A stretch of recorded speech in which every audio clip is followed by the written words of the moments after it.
नमस्कार दोस्तों, कैसे हैं आप लोग। स्वागत है आपका मेरे चैनल यूपीएससी टीवी में।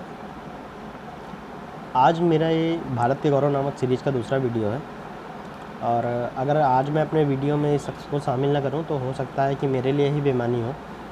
तो आइए ज़्यादा देर ना करते हुए जानते हैं कि ये आईएएस ऑफिसर कौन है।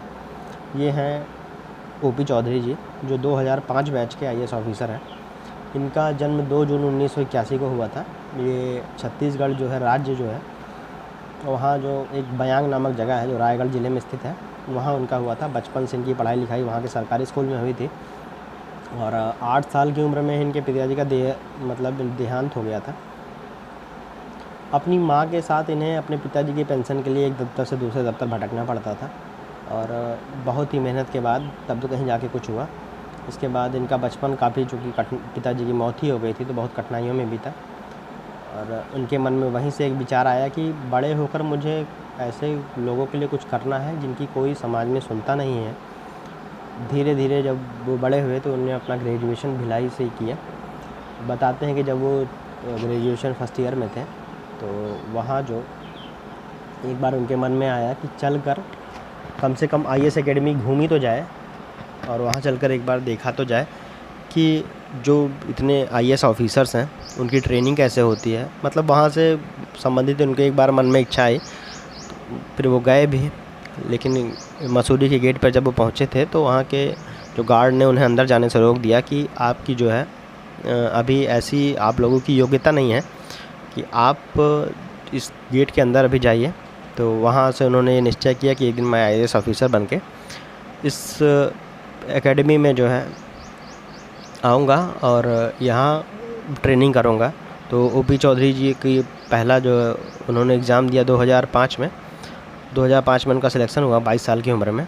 ओपी चौधरी की पहली पोस्टिंग 2006 में कोरबा छत्तीसगढ़ में हुई। बाद में रायपुर में 2007 में इनकी एसडीओ के पद पर तैनाती हुई और वो वहाँ के जो है नगर आयुक्त भी रहे, नगर निगम में आयुक्त भी रहे 13 सालों तक। और वहाँ उनके विकास कार्यों के लिए जाना जाता है और धीरे धीरे वो वहाँ के मुख्यमंत्री के बहुत करीबी हो गए। जब जिला मिलने की बात आई तो उन्होंने मुख्यमंत्री जी से विशेष रूप से कहा कि मुझे एक ऐसा ज़िला दिया जाए, मुझे बस्तर वाला रीजन दिया जाए, तो जो बस्तर में भी दंतेवाड़ा ज़िला दिया जाए। और दंतेवाड़ा जो है वो बहुत नक्सली एरिया है, बहुत नक्सली प्रभावित एरिया है था। तो पहले तो चूँकि रमन जी उनको बहुत मानते थे तो उन्होंने कहा कि आपको वही ज़िला क्यों चाहिए, आप जो भी चाहिए छत्तीसगढ़ में हम आपको वो दे देंगे। तो उन्होंने कहा नहीं, मुझे वही चाहिए। तो दंतेवाड़ा ज़िला जो है उन्होंने रमन जी ने उनको दिया और बोला कि आपको कभी भी कोई ज़रूरत हो तो तुरंत मुझे बताइएगा और जाइए आप ऐसे लोगों के लिए कुछ कीजिए कि वो भी अपने आप को इस समाज का हिस्सा समझें। तो दंतेवाड़ा में जाने के बाद उन्होंने शुरू में 2 कार्यक्रम चालू किए। पहला है कि छू लो आसमान और दूसरा उन्होंने पोटा केबिन नाम का एक आवासीय विद्यालय चालू किया गया। जैसे अपने यहाँ कस्तूरबा गांधी आवासीय विद्यालय है, वैसे वहाँ पर भी उन्होंने पोटा केबिन नाम से चालू किया। तो छू लो आसमान जो है ये व्यावसायिक शिक्षा देता था, जैसे इंजीनियरिंग की हो गया, पॉलिटेक्निक हो गया, नर्सिंग हो गया। इसमें ज़्यादातर आदिवासी बच्चों के लिए पाठ्यक्रम था और उनको स्किल दी जाती थी और उनको पढ़ाई करके स्किल दी जाती थी।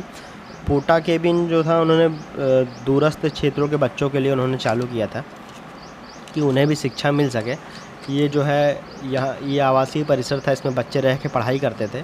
यहाँ एलसीडी लगी हुई थी, एलईडी लगी हुई थी और डीटीएच की सुविधा उन्होंने दी हुई थी। निःशुल्क भोजन की व्यवस्था दी हुई थी। 1 से 8 तक के बच्चों को ये सुविधा मिली हुई थी और देश भर के शिक्षकों को उन्होंने आमंत्रित किया कि आप आइए और ऐसे पिछड़े ज़िलों के बच्चों के लिए ऐसा कोर्स डिज़ाइन कीजिए कि उन्हें भी समाज में आगे बढ़ने का मौका मिले। और जिसका नतीजा ये हुआ कि जो 2 सालों के अंदर ही जो स्कूल छोड़ने की दर थी बच्चों की 50% से घटकर 13% रह गई थी। इन्होंने प्रोजेक्ट तमन्ना चालू किया था। प्रोजेक्ट तमन्ना जो है एक तरह का आप लाइब्रेरी समझ सकते हैं, जिसमें पहला इन्होंने विज्ञान संग्रहालय स्थापित किया था। दूसरा उसमें प्रोजेक्ट तमन्ना के अंतर्गत ही जिला पुस्तकालय स्थापित किया था और तीसरा ऑडियो विजुअल थिएटर इन्होंने स्थापित किया था। ऑडियो विजुअल थिएटर के माध्यम से इन्होंने वहाँ के लोगों को, बच्चों को उस समाज से जोड़ना चालू किया। स्पेशली ऐसी बसें चलाई गईं जो दूर दूर के रिमोट एरियाज़ में जाती थी, वहाँ से बच्चों को लेकर आती थी। करीब 25 से 30 हज़ार बच्चे ऐसे रहते थे जो हफ्ते में एक बार या महीने में एक बार लाए जाते थे, और वहाँ उनको ऑडियो, वीडियो और पिक्चरों के माध्यम से समाज का आईना दिखाया जाता था, ताकि वो लोग धीरे धीरे उससे जुड़ें। और उनके इस कार्य ने प्रशासन और जनता के बीच की खाई को पाटने का भी काम किया। लेकिन उनका असली कार्य जो जिसके लिए वो जाने गए उन्होंने इसके बाद चालू किया। तो इतनी सारी परियोजनाएं वो चला रहे थे। तो एक दिन वो रेस्टोरेंट में बैठ के अपने दोस्त के साथ खाना खा रहे थे। तो वहाँ पर दोस्त ने उनसे बोला कि आप जो है, आपकी सारी परियोजनाएं तो उन्हीं बच्चों के लिए है, और मतलब जो बच्चे पढ़ रहे हैं, पढ़ने वाले हैं, सारी परियोजनाएं तो उन्हीं बच्चों के लिए हैं। आपकी कुछ परियोजनाएं ऐसे लोगों के लिए क्यों नहीं हैं कि जो उनकी पढ़ाई लिखाई की उम्र निकल गई है, जो या अशिक्षित हैं या अर्धशिक्षित हैं। तो उन्होंने सोचा कि ये बात भी सही है, क्योंकि अगर मेरे कार्य का प्रभाव अभी से मुझे दिखना, मतलब अगर दिखाई पड़ना हो चाहिए, तो ऐसे लोगों को समाज की धारा से जोड़ना होगा। तो उन्होंने जो है लिवलीहुड परियोजना चालू की, ऐसे लोगों को ध्यान में रखकर, कि उन्होंने उनको छोटी छोटी स्किल ट्रेनिंग देना चालू किया। जैसे फीडर की ट्रेनिंग दिया, और पंखा बनाने की, जो मतलब जैसे आप मोटर बनाने की छोटी छोटी जितने आप सोच सकते हैं, ऐसी ऐसी ट्रेनिंग उन्हें दी गई। वो बताते हैं कि एक बार जब वो अपने दोस्त के साथ एक रेस्टोरेंट में खाना खा रहे थे, तो एक वेटर आता है और उनका पैर छूता है और बोलता है कि आप शायद मुझे ना जानते हो, लेकिन मैं उसी लिवलीहुड परियोजना का पार्ट हूँ, और जिसमें मुझे वेटर की स्किल दी गई है, और मैं काफ़ी बड़े बड़े जो है उसमें काम कर चुका हूँ, बड़े बड़े होटल्स में। और अगर आज आप आए हैं तो मेरा इससे बड़ा भाग्य क्या होगा, और मैं आपको आज अपने हाथों से खाना खिलाना चाहता हूँ। तो ओपी चौधरी बताते हैं कि इससे अच्छा कुछ नहीं होता कि जब अपना रिज़ल्ट इतना खूबसूरती से अपने सामने आए, तो इससे अच्छा शायद ही इंसान के लिए कुछ हो सकता है। और यही उनके जीवन का एक बेस्ट मोमेंट भी रहा था।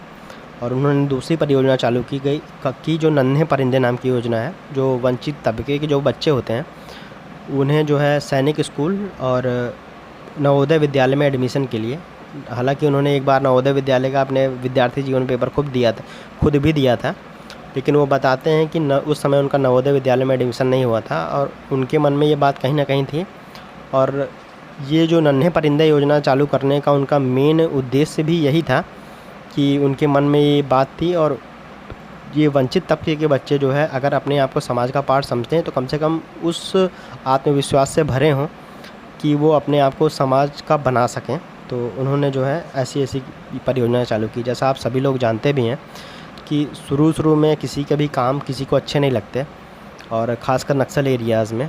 तो और ये बताते हैं कि चूँकि नक्सली वहाँ अपनी जड़ें जमाए हुए थे, तो वो क्या करते थे कि उनकी संस्कृति से जुड़े हुए थे, उनकी भाषा से जुड़े हुए थे, जो कि नक्सली वहाँ के लोकल्स थे ही। तो वो अपने कार्यों और विचारों के प्रसार के लिए एक डुगडुगी लेके गांव में घूमते थे। कोई ढोल बजाता हुआ, कोई डुगडुगी बजाता हुआ, ऐसे ऐसे लोगों को जो है गुमराह करते थे। अब चूँकि जब ऐसे विकास परियोजनाएं चालू हुई, तो लोगों का ध्यान जो है ऐसे आतंकी कार्यों से हटना चालू हुआ और विकास कार्यों की तरफ जाना शुरू हुआ। और लोगों ने अपने आजीविका के दूसरे स्रोत तलाशना भी चालू किए, ताकि वो सम्मानपूर्वक ज़िंदगी जी सकें। तो उनको ओपी चौधरी जी को नक्सलियों से काफ़ी धमकी भी आई। शुरुआत में मीडिया को दिए एक इंटरव्यू में उन्होंने ये भी बताया था कि उनको शुरू में बहुत ही टेंशन का सामना करना पड़ा था। इन्हें नक्सलियों से जब धमकियाँ मिलनी चालू हुई थी, तो अपने ड्राइवर से ये कहते थे, जैसे हम लोग कभी रोड पे जाते हैं तो आप लोग एक बात ध्यान दीजिएगा कि हमेशा लेफ़्ट साइड में चलते हैं। तो अपने जो है ड्राइवर से इन्होंने कहा था कि हमेशा गाड़ी राइट साइड में चलाना, क्योंकि अगर वो नक्सली अगर ग्रेनाइट लगाएंगे तो इसी लेफ़्ट साइड में ही लगाएंगे। तो ड्राइवर उनका जो है गाड़ी राइट में ही चलाता था। और बता रहे थे एक दिन जब वो मतलब छत्तीसगढ़ में मतलब मुख्यमंत्री जी से मिलने जा रहे थे, तो अपने ड्राइवर से उन्होंने कहा कि आज गाड़ी तुम जिगजैग मोड में चलाओ। तो गाड़ी एक कोने से दूसरे कोने, दूसरे कोने से तीसरे कोने, वो इतना टेंशन में आ गए थे कि गाड़ी ऐसे ही गाड़ी पे वो ड्राइव करते थे। धीरे धीरे उनकी योजनाओं का जो है व्यापक प्रभाव पड़ा लोगों पर, बाद में उन्हें प्रधानमंत्री सम्मान से भी सम्मानित किया गया। और जिस विद्यालय मतलब जिस लवासना एकेडमी से कभी उन्हें मतलब अंदर घुसने नहीं दिया गया था, उनके इसी कार्यों के लिए उन्हें स्पेशली बुलवाया गया और उनके लिए सेशन आयोजित किया गया कि आप बताइए कि आप ऐसी परियोजनाएं कैसे चालू की कि आपका ऐसा व्यापक प्रभाव पड़ा। तो दोस्तों, आपको मेरा ये वीडियो आज का कैसा लगा कमेंट सेक्शन में बताना मत भूलिएगा। और चूँकि ओपी चौधरी जी के कार्य जो है ऐसे पिछड़े लोगों के लिए थे, इसलिए ये दिलों को छूते भी बहुत हैं। तो आइए ओपी चौधरी जी को यहीं से धन्यवाद करते हैं और इस वीडियो को ख़त्म करते हैं। धन्यवाद दोस्तों।